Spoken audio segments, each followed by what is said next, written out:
Welcome back to another episode of Drivers4Drivers. I'm Ken Cox. Today we've got Francis Ham. Hi. Kenny Kuntz is back with us. Yay. Welcome back, Kenny. I think I've been more sessions than you, haven't I? I've only missed like a handful of 18. How big was that hole you were digging? It was huge. This is a pretty big hole. It's more the wheelbarrow on that sucked. You cleaned up pretty nicely. You Yeah. can barely tell she beat you. Yeah. Behind You the think scenes. I'd have got a tan, but dang wind blew it all away. It was ridiculous. Yeah. Behind the scenes, we have Arnell. Hello. Hey, Ardell. And we are Drivers4Drivers. I wasn't going to say it, just leave you hanging. We didn't say it last week. No. Bri, I blame you. Yes. Bri did a great job. He did a great job. He was so much information, man. He's been doing this for a very long time.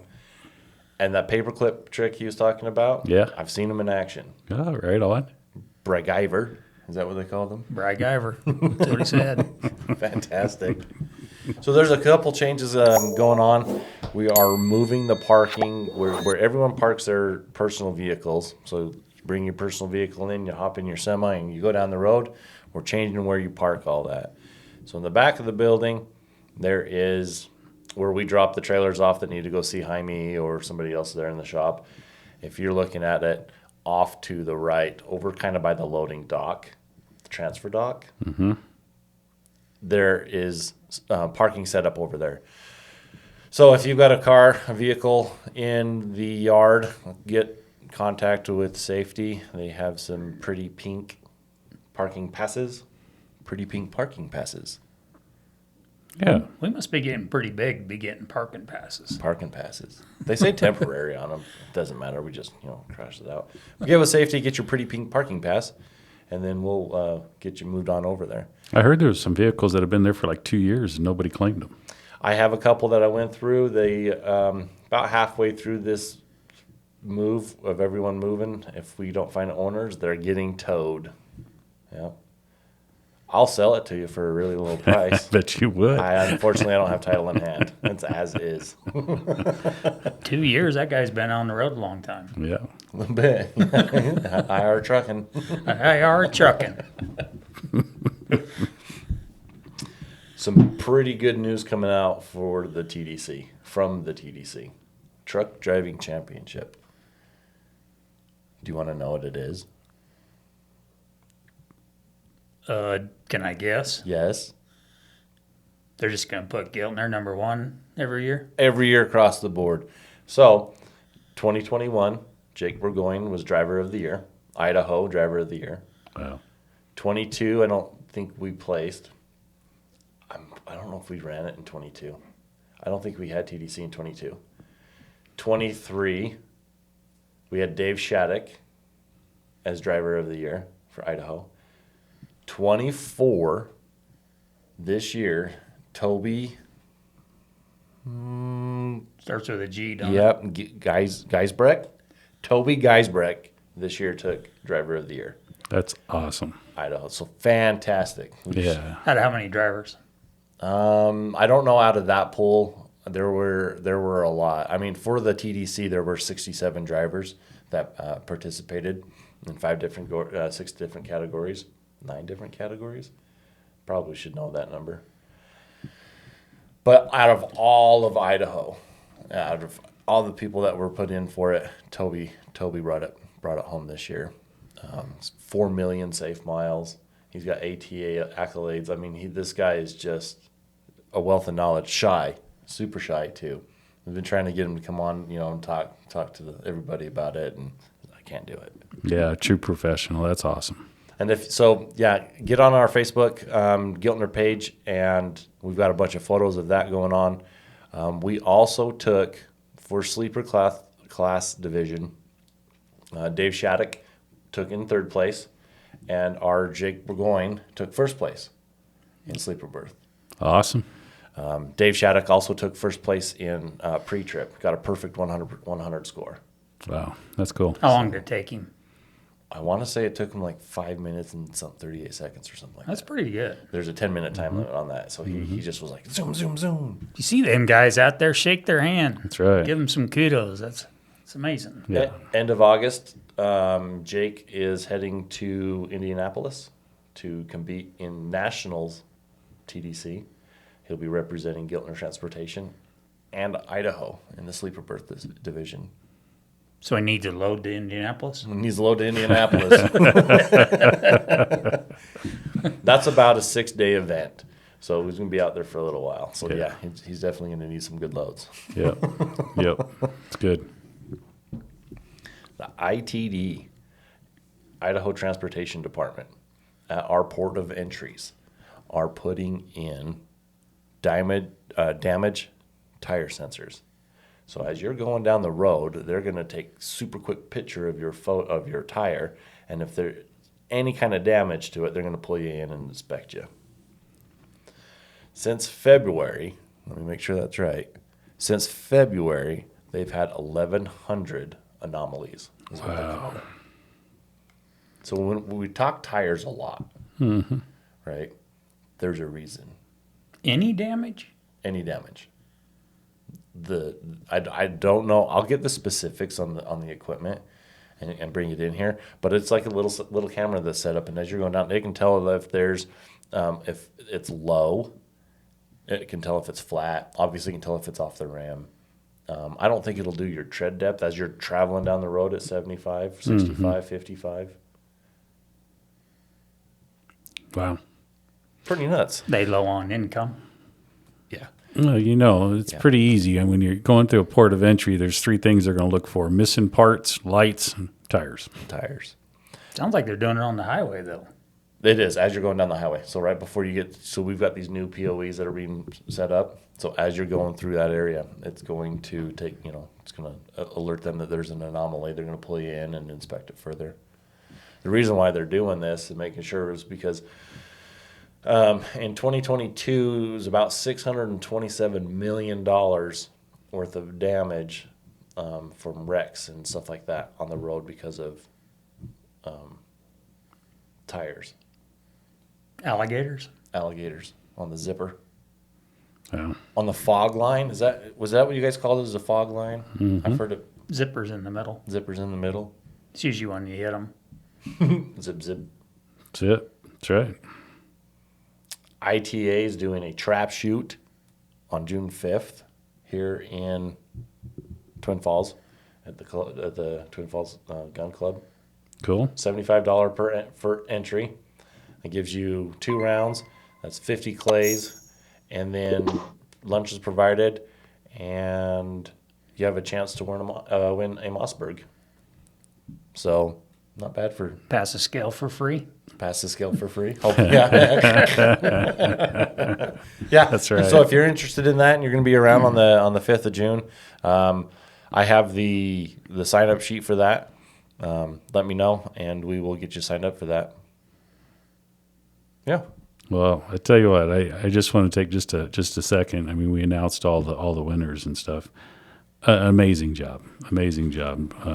Truly professional drivers. Proud of you. It's not an easy thing to go out there, especially in a competition like that. It's not. Yeah, and to place, and not only place, but come in first place, and we had a 3rd place. That's awesome. That's really great. So great job, guys. Appreciate that. It's not like anybody can just hop in there. Excuse me. It's not like anybody can just hop in there and want to participate.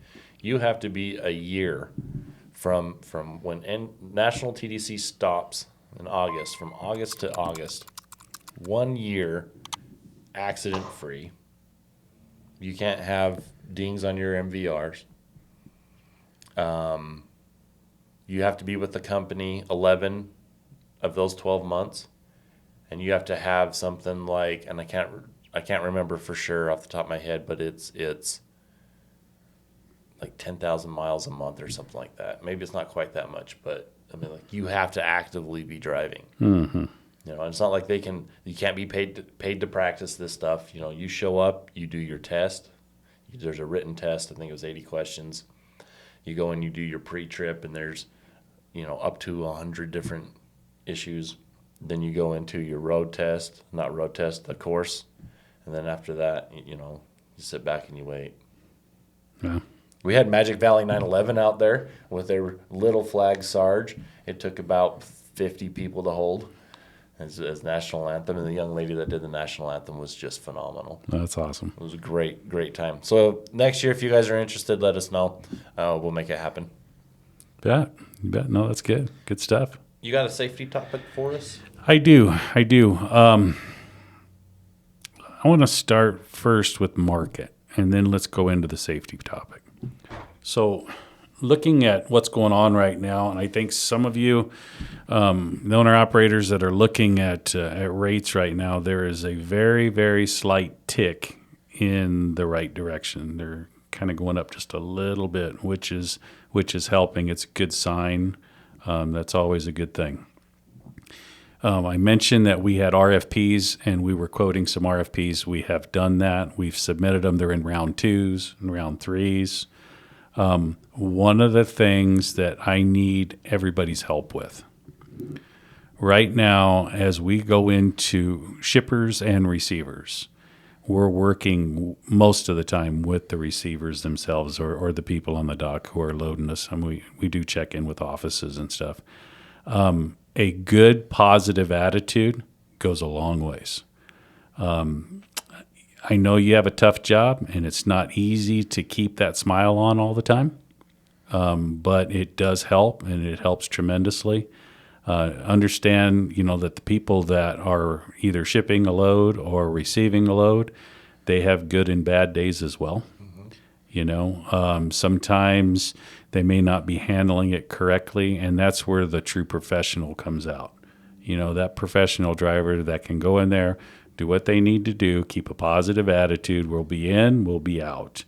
It goes a long ways, because what happens is on these docks, when there is an altercation or whatever happens, gets communicated up the pike, and it typically goes to a corporate office.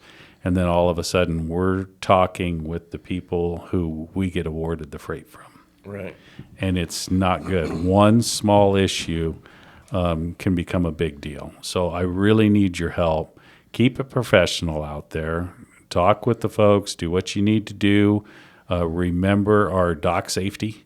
Let's definitely, whether there's dock locks, lights, or whatever, let's do the right thing. Make sure nobody's in our trailers before we pull them out. Make sure everything is free to where we're not going to have any kind of incidents, at a dock. So definitely need that. So appreciate that. Going to need some help there. Kenny, what should a guy do if he's running late? Probably should let somebody know. How- For sure. How do we let you know? Email, phone. We got 24/7 dispatch, so Can I give you a carrier pigeon? if it's fast. I want to reiterate a little bit on that picking up and receivers and shippers and stuff is it can escalate fast. Yeah. They're white and black. Yep. A lot of times you'll get an email, this driver is not allowed back here anymore. Mm-hmm. And that becomes an issue, and that one thing could affect the whole company. You gotta think a little bit before you say something. Yeah. Usually tempers rise and guy wants to just blurt out, but let's keep it calm. If you need to walk out, walk out. Yep. Let us deal with it. Yeah, no, and you're absolutely right. It's not like somebody's going to come out and say, truck 1152. No, it's going to be Giltner. And that's everybody, for sure. No, without a doubt. That's what we're here for. Utilize this. Yep. Let us fight your battles. We can probably get a lot more done Yeah. than arguing with some shipping clerk. Very possible. Well, that's the number I had. Yeah. And there's so many things that can happen, from the time you show up to pick up a load, you may be getting out of there late. You may have had an issue. Maybe you slept in a little bit late and you're going to be late there. Maybe you had a tire issue. It could be anything that could happen, Transpose two numbers. Yeah, transpose a couple numbers. If we can reach out ahead of you and get it resolved, let them know that you are running late, it will solve a lot of issues. Communication. Yeah, that's right. That's right. I can't spell that word. You could barely say it. Well, that's I true. didn't understand a bit of it. I was about having a stroke. So safety topic. Safety topic today, we're going to talk windshields. Oh, you see? Kind of a handy piece, Yeah, it's Okay. used quite a bit. So what is legal, what is illegal, and just good practice. So any crack that crosses the line of vision, no 2 inches on the top of the windshield, 1 inch on the bottom of the windshield. Anywhere else, cracks in there, especially intersecting cracks that touch each other, a bullseye that's larger than a quarter, or a bullseye that is in line with a crack, then we have a violation. Yeah, within 3 inches. Yeah. Yeah. So that's all stuff that'll get you put out of service. Another thing, good practice. You were coming out of the winter time, and you've been running all winter on nasty roads covered with salt and rocks and sand, and all that stuff's been flying up and chipping at your glass. And I'm sure you've noticed when you get up in the morning or in the evening and that sun's kind of hitting that windshield and your visibility is like, I can't see nothing. It's just too chipped up. And when it's like that, get it replaced. You need that vision. Yeah, there was a few times coming across 80, both eastbound and westbound. In the morning, you're like, I need a new windshield because you can't see out of it. There's all these just micro little chips, billions of them in there. Mm-hmm. As the end of, towards the end of the day, it goes away and you can see and you forget because, you're off in La La Land. And then, you wake up the next morning, you're like, I can't see. Yeah. So, yeah. yeah. No, that's right. Your eyes will thank you for that, for sure. Yeah. You bet. Race cars. I've heard of them. They have this film that you peel off when you pit stop. We should invent that. For the trucks. You bet. Copyrighted 2024. Yeah. Truck stops would be covered with plastic film everywhere. Everywhere. We got to find a second purpose for used plastic films. Even if it did good for a year, we'd just get out of it real quick. Isn't that how they do it? Yeah. Just like them little V's on the side. And the new and improved Yeah. and sell. Yeah. yeah, then sell. I'm going on vacation. Arnell, you got closing thoughts? No. I mean, I always usually after a long trip somewhere, when I'm coming back, that's when I get like a rock hits me or something like that. It's always like, just about to take my exit, and then bam, and that's always how it gets you. Yeah, that's right. Mark Berhessen wants to see your face. Maybe you think we should make that happen eventually? Yeah, well, I'll be a special guest on all these episodes. That'd be There- fantastic. You got a lot of cool background that should be shared. Yeah, I think that's a good idea. We'll for sure do that. Okay, on. great. Closing thoughts? Yeah, I've had an opportunity again to meet a couple of our professional drivers there in the yard, and it's always a pleasure. It's always a pleasure to meet our folks. Don't get to do that enough. Mm-hmm. But if you're around, definitely stop in. I'd like to shake some hands and meet some more of our team. It's always a good thing, and I want to thank everybody for what you're doing. It's a tough job. You do a great job in what you're doing all the time. If it wasn't for you, we wouldn't be here. So thank you very much. Kenny, closing thoughts? Congrats to our winners. If you guys see them on the road, take free dinners, drinks. Show them some love, guys. That's right. That's right. Well, thanks for tuning in this week. Next week, we'll be talking a little bit more about RFPs, and we'll go over some scary numbers. That's right. Thanks for making the better move. Yep. See ya. See ya.